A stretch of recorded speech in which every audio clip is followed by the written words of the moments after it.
Chapter 11. The conscious mind as the carrier of beliefs. Your beliefs in relation to health and satisfaction. Now, the next chapter, 11, to be titled The Conscious Mind as the Carrier of Beliefs. Your beliefs in relation to health and satisfaction. That is the heading. The nature of your personal beliefs in a large measure directs the kind of emotions you will have at any given time. You will feel aggressive, happy, despairing, or determined according to events that happen to you.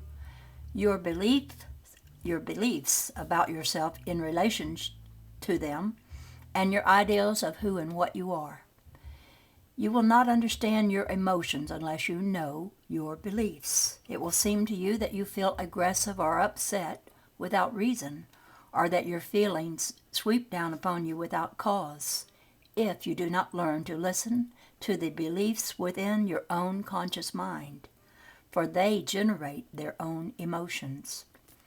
One of the strongest general causes of depression, for example, is the belief that your conscious mind is powerless, either in the face of exterior circumstances thrust upon you from without, or before strong emotional events that seem to be overwhelming from within. Psychology, religion, science, in one way or another, all of these have added to the confusion by stripping the conscious mind of its directing qualities and viewing it as a stepchild of the self. The schools of positive thinking try to remedy the situation, but often do more harm than good because they attempt to force beliefs upon you that you would like to hold but do not in your present state of confusion. Many such philosophies make you cower at the idea of entertaining negative thoughts or emotions. In all cases, the clues to your emotional experience and behavior lie in your systems of belief, some more evident to you than others, but all available to you consciously. If you believe that you are of little merit, inferior, and filled with guilt, then you may react in several ways according to your personal background and the framework in which you accepted those beliefs. You may be terrified of aggressive feelings because it seems others so much more powerful than you could retaliate. If you believe that all such thoughts are wrong, you will inhibit them and feel all the more guilty, which will generate aggressiveness against yourself and further deepen your sense of unworthiness. Now, if you read a book in your situation that instructs you to contemplate goodness, to turn your thoughts immediately to love and to light when you feel irritated, you are in for trouble. Such practices will only serve to make you more frightened of your natural emotions.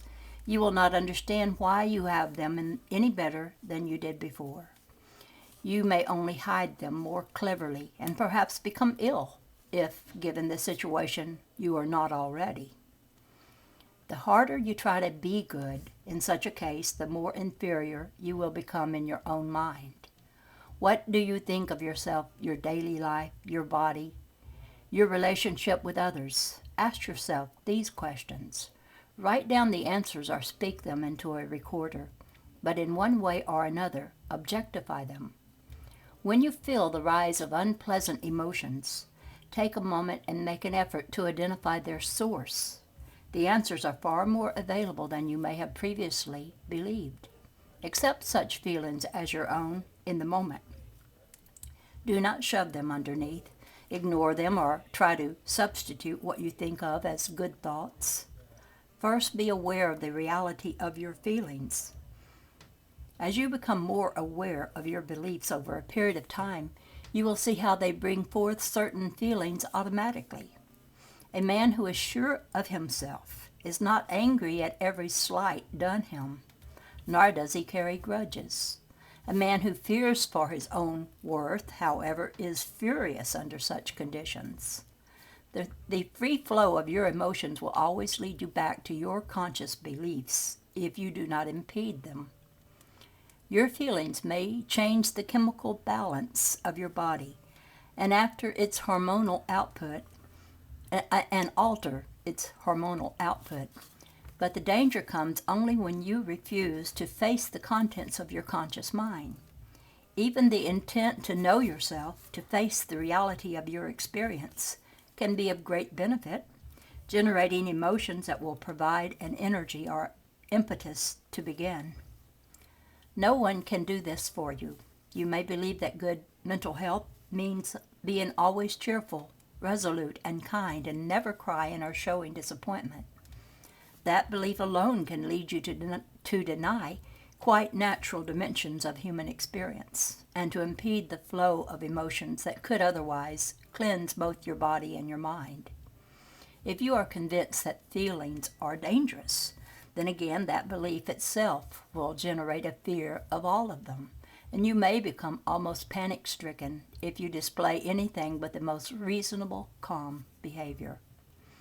Your emotions, then, may strike you as highly unpredictable, extremely powerful, and to be kept down at all cost.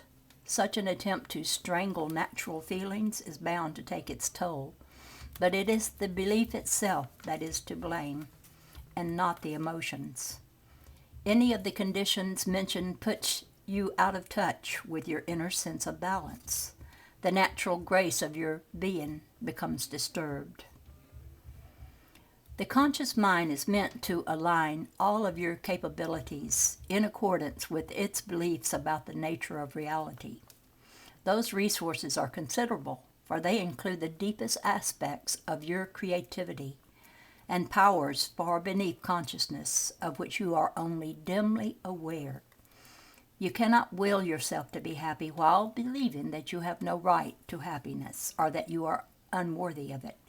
You cannot tell yourself to release aggressive thoughts if you think it is wrong to free them. So you must come to grips with your beliefs in all instances. If you have been told, again, that the Spirit is good, in fact perfect, and that you must then be perfect in all of your ways, while at the same time you believe in the imperfection of the body, you will always be in conflict with yourself. If it seems to you that the soul is degraded by the alliance with the flesh, then you will not be able to enjoy your own sense of grace, for you will not consider it possible. Your beliefs will dictate your very interpretation of various kinds of emotions. Many people, for example, are convinced that anger is always negative. It can be the most arousing and therapeutic emotion under certain circumstances. You can then realize that you have cowered before contradictory beliefs for years, rise up in anger against them, and quite literally begin a new life of freedom. Normal aggressiveness is basically a natural kind of communication, particularly in social orders, a way of letting another person know that in your terms they have transgressed, and therefore a method of preventing violence, not of causing it. If animals' natural aggression is used with the greatest biological integrity, in animals, natural aggression is used with the greatest biological integrity. It is on the one hand ritualized and on the other hand perfectly spontaneous.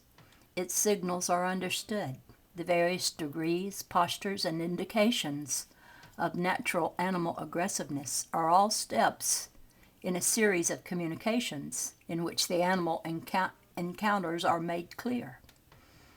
To a large extent, a highly involved series of symbolic actions are carried out long before any battle takes place, if it does, finally.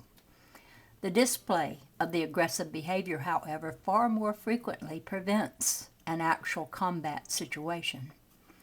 Man has highly charged contradictory attitudes about aggression, and his beliefs about it cause many of his mass and private problems. To some degree, we will touch upon those dilemmas in this book. In your society, and to some extent in others, the natural communication of aggression has broken down. You confuse violence with aggression, and do not understand aggression's creative activity or its purpose as a method of communication to prevent violence. You deliberately make great effort, in fact, to restrain the communicative elements of aggression, while ignoring its many positive values, until its natural power becomes dammed up, finally exploding into violence. Violence is a distortion of aggression. Birth is an aggressive action, the thrust outward with great impetus of a self from within a body into a new environment. Any creative ideal is aggressive. Violence is not aggressive. It is instead a passive surrender to emotion which is not understood or evaluated, only feared, and at the same time sought. Violence is basically an overwhelming surrender, and in all violence there is a great degree of suicidal emotion, the antithesis of creativity. Both killer and victim in a war, for instance, are caught up in the same kind of passion, but the passion is not aggressive. It is its opposite, the desire for destruction. Know that yearning is made up of feelings of despair caused by a sense of powerlessness, not of power. Aggressiveness leads to action, to creativity, and to life. It does not lead to destruction, violence, or annihilation. Let us take a very simple example involving a kind and good man in a fairly ordinary environment within your society. He has been taught that it is manly to be aggressive, but he believes that this means fighting. As an adult, he frowns upon fighting. He cannot hit his boss, though he may want to. At the same time, his church may tell him to turn the other cheek when he is upset, and to be kind, gentle, and understanding. His society teaches him that such qualities are feminine. He spends his life trying to hide what he thinks of as aggressive, violent behavior, and trying to be understanding and kind instead. The stereotype is, of course, unrealistic, having to do with distorted concepts concerning the male and the female. But here we will merely consider the aspects of aggressiveness. Because he is trying to be so understanding, our man inhibits the expression of many of the normal irritations that would serve as a natural system of communication between, say, his superior and himself at work, or perhaps with the members of his family at home. Simultaneously, all of these inhibited reactions seek release, for the manifestation of aggressive feelings sets up natural balances within the body itself, as well as serving as a communication system with others. When his system has had enough, our friend may then indeed react with violent behavior. He might suddenly find himself in a fight, initiating one, and the smallest incident may serve as a trigger. He could seriously hurt himself or someone else. As a rule, the animals have better sense. Your mind and your body, therefore, are quite equipped to handle aggression. Violence occurs only when the natural expression of aggression has been short-circuited. The sense of power felt during such episodes is the result of repressed energy, suddenly released. But the individual is always at the mercy of that energy then, submerged within it and passively carried with it. The fear of your own emotions can do far more damage than their expression, because the apprehension builds up a charge that intensifies the energy behind them. Now, because you have conscious minds, you have great leeway in the manner in which you can express aggression, but the animal's heritage is still retained in its own way. A frown is a natural method of communication, saying, "You have upset me," or "I am upset." If you tell yourself to smile when you feel like scowling, then you are tampering with your natural expression and denying to another a legitimate communication that tells how you feel. When a man or a woman always smiles at you, the smile can be like a mask. You do not know whether or not you are communicating with such a person. The sound of the voice again follows its own patterns, and natural aggression should and will color it at times. There are many biological signs shown by the body, all meant as communications to others on a creative basis, as warnings to whatever degree. Each is automatic in its own way and yet ritualistic, a dance of muscle in motion with its own meaning, and biologically understood. These are all constructive. They are meant to elicit reactions from others and to arrive at new points of understanding, a balance of rights. When your conscious thoughts interfere with such processes, you are in deep trouble.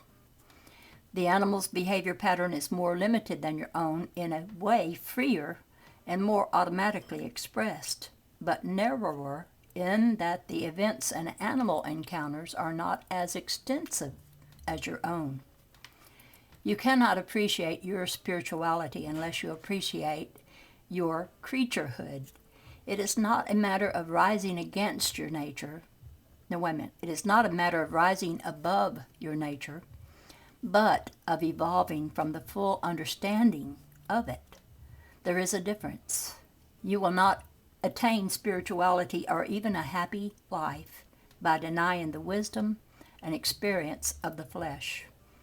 You can learn more from watching the animals than you can from a guru or a minister, or from reading my book. But first you must divest yourself of the idea that your creaturehood is suspect. Your humanness did not emerge by refusing your animal heritage, but upon an extension of what it is. When you try to be spiritual by cutting off your creaturehood, you become less than joyful, fulfilled, satisfied natural creatures, and fall far short of understanding true spirituality.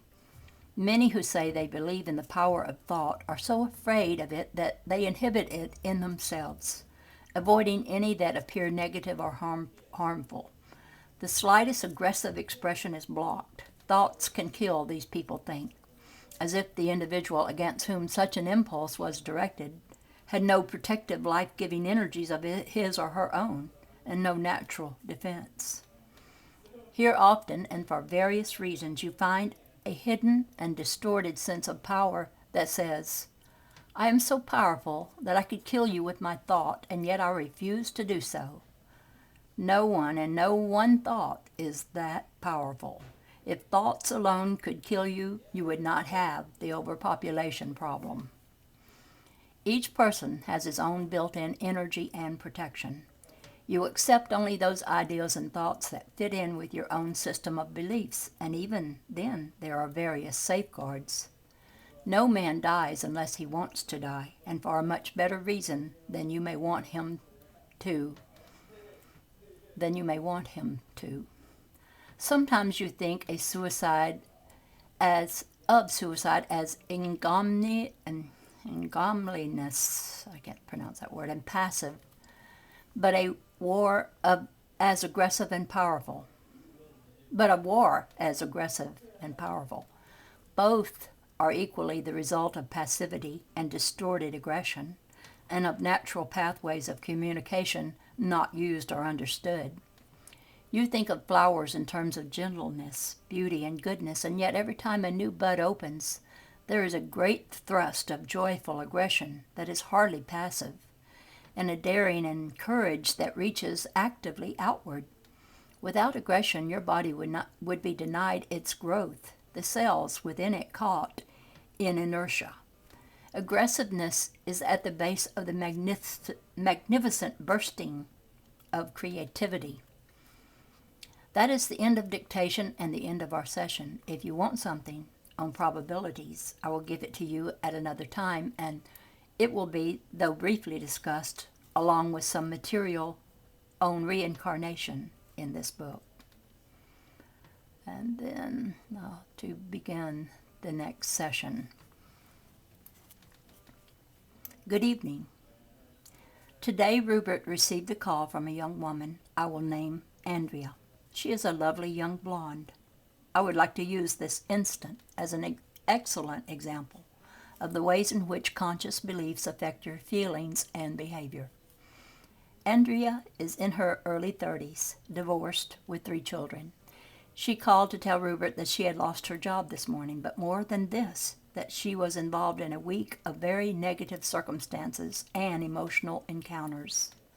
A young man she had been seeing began to avoid her.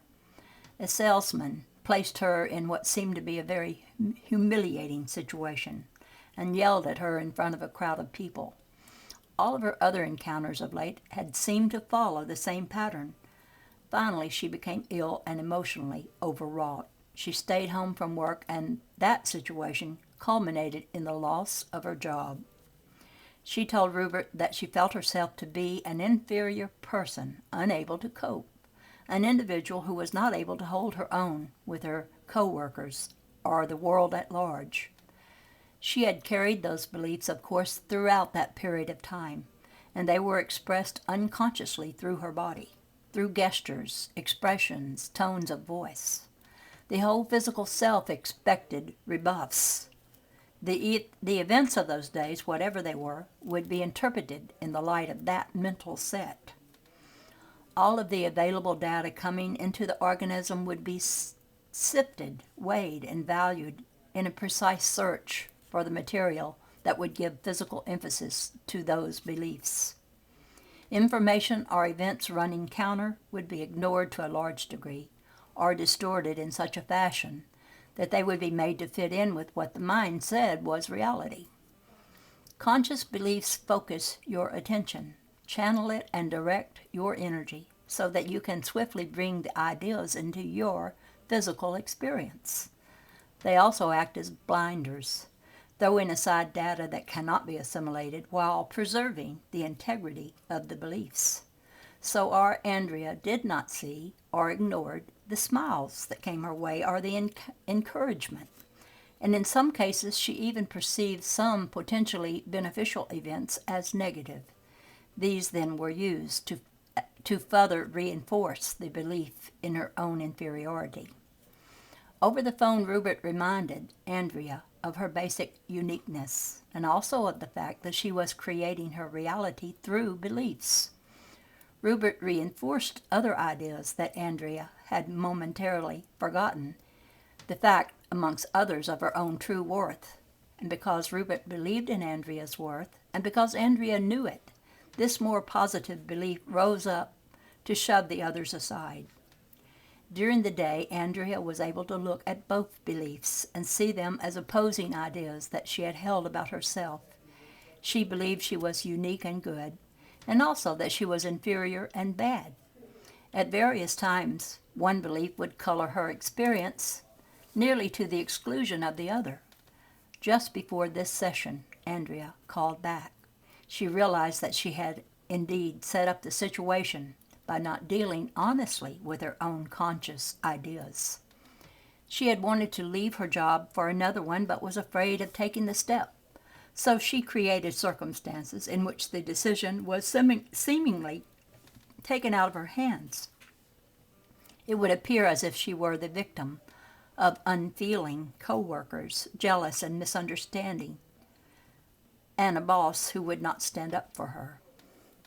Now she understood that she was not a victim but the originator of those conditions. During the time involved, her feelings faithfully mirrored her conscious beliefs. She was lost in self-pity and self-condemnation. These brought about the weakened body state. In speaking to her the second time, Rupert gave Andrea excellent advice, explaining the way in which such feelings can be handled to advantage. In his or her own way, each reader can easily utilize the method.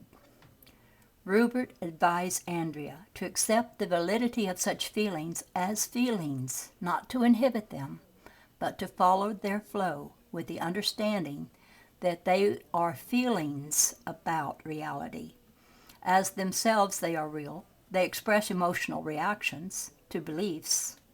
The next time Andrea feels inadequate, for example, she is to actively experience that feeling, realizing that even though she feels inferior, this does not mean that she is inferior. She is to say, I feel inferior, and at the same time to understand that the feeling is not a statement of fact, but of emotion. A different kind of validity is involved. Experiencing your emotions as such is not the same as accepting them as statements of fact about your own existence. Andrea is then supposed to ask, "Why do I feel so inferior?" If you deny the validity of the emotion itself and pretend it away, then you will never be led to question the beliefs behind it. I am simply giving you a moment to rest your hand. Now, you're not resting. Oh, he's talking to Rob here. At this point, Andrea believes that her life must be difficult. She has been told often that a woman without a man is in a very difficult situation, particularly a woman with children. She believes that a new mate will be almost impossible to find. She has been informed that children need a father, and feels at the same time that no man wants to become involved with a woman with children. In her 30s, it seems to her that youth is fast fleeting, and in line with her beliefs, she cannot see a woman who is much older being desirable. So her beliefs put her in a state of crisis. Change them, and no crisis exists. The body would then cleanse, reacting to such stress. The body would then cease reacting to such stress, and almost immediately, the exterior situation itself would be altered. At the same time, all beliefs are communicated to others, not only through quite unconscious bodily mechanisms, but telepathically. You will always try to correlate your ideas with exterior experience. All of the abilities of the inner self will be brought to bear to materialize the image of your beliefs, regardless of what they ought to be. The proper emotions will be generated, bringing about those body states that exist in your conscious mind. Now, this was a way of assisting the young woman involved, and others too. Show her this session. There will be no problem. The situation is one in which many young women are involved, and this material can help them solve dilemmas of which they may have been unaware previously. They do not know a rubric, but they can learn through this book. Now, you may take your break. I have used Andrea because so many typical Western beliefs coincide in her reality.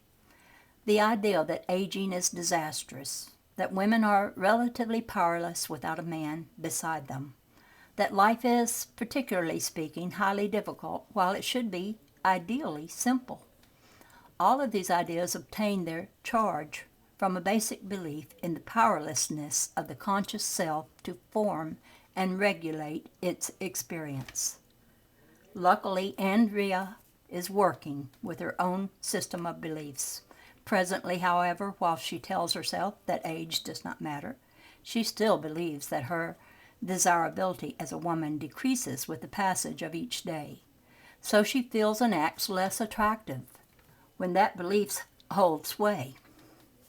She is fortunate enough to be able to check her physical experience against her beliefs, and astute enough to see areas in which she has made great advances. But let us look at some of those beliefs and apply them to others generally. Often, of course, those who try the hardest to be good do so because they feel for their basic worth. And those who speak of having youthful minds and bodies do so because they are terrified of age. In the same way, many who shout their independence are afraid that they are basically helpless. In most instances, those opposing beliefs are held quite consciously, but kept apart from each other. Therefore, they are not reconciled. Since your feelings follow your beliefs, various groups of them will appear to be senseless at times if you do not allow them free connection with opposing ideas that you may also hold. A person may seem to be very open and responsive. Reading this book, for example, any reader might say, "My trouble is that I am too emotional." Yet, on some self-analysis, almost all will find areas in which emotions are expressed only to a certain point. They are not followed through. No feeling brings you to a dead end. It is in motion, and that always leads